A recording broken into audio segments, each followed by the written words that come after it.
Hello, this is Chad the Gaming Dad. Have you ever had buyer's remorse? You know, the feeling like maybe that purchase was not the best idea and may not be worth the money? Well, I have, lots of times, but most recently regarding a lot of these DLCs that are out. You know, normally if you get the season pass, you'd buy it at launch or soon after the game came out, you know, when the hype and excitement is still high. But by the time the quote season is over, and you finally get all that the amazing Season Pass offers, that's when you might question your decision. You know, you may have played the game a ton and just aren't as excited for the additional content, or maybe you just moved on to other games. This seems to happen to me more and more often, maybe for you too. That brings me to today's review, the Executioner DLC for The Evil Within. The Evil Within is a great action and horror game that has great atmosphere and fun gameplay. So you may have been tempted to grab the Season Pass for this. Heck, it was only $20 and promised 3 separate expansions. But now that the third one is here, are we still hyped or excited for this? The first 2 DLCs were more of the core gameplay and really weren't much different from the main game, but this one, the Executioner, it's very different. In fact, it's in first person instead of the sometimes too close for comfort cinematic third person you get in the main game. So you know, that sounds good. Also, you get to play as the Keeper, aka the Boxman Safe Man. And you get to smash and brutalize your way through this DLC with the abilities that you had to defend against during the Evil Within. So that sounds good.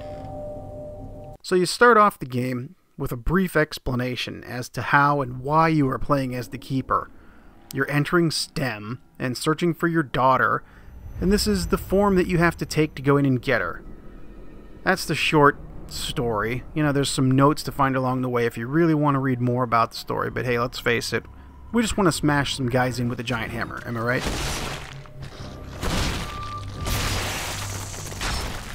Many of the levels and areas in this game are just reworked from The Evil Within, and the combat, I hate to say, even though hammering skulls is cool, the combat is very repetitive and gets old quickly. The other main issue that I have is that the Keeper should have really been called the Creeper. He's so slow. I mean, he's super slow. You know, you get coins from breaking items and dispatching the baddies along the way. You use this for upgrades, but even that isn't enough to keep you coming back. You can buy some traps and dynamite, items that are used up very quickly. You can even upgrade your speed, which is nice, but again, it's just not enough to overcome the really clunky movement. You know, I died a bunch of times just because it's frustratingly difficult to move and place an accurate hit on an enemy. Maybe first person wasn't the greatest choice. Sounded good at the time. You know, this DLC reminds me of undercooked food. You know, you take great ingredients and great potential to ruin it by taking it out of the oven too soon. I feel that this game needed some more time. Feels like a rushed, or maybe at least not a fully worked DLC, just so that they could cover the promised 3 expansions. You know, even the cool animations when you kill an enemy, even those animations are recycled over and over. And the hallways that you travel through, they're really just there to get you to the next boss battle. The boss battles are pretty much what this DLC is all about. You know, they're pretty cool, but again, just like everything else, it's kind of undercooked. You don't have to try too many times to find out the pattern or see that special weapon that's just laying around that'll help you kill the boss. It's not that tough. The main upside to this is at least the standalone price for this is only $5, but it's only going to last you about 2 or 3 hours.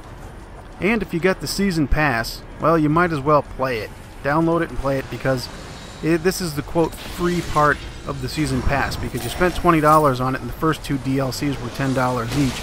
So hey, you might as well get this one if you bought the pass. So my overall thoughts for the Executioner DLC, you know, I don't hate the game, but just don't expect too much. This DLC can be fun for a while, but once you taste how undercooked it is, you're not going to want seconds.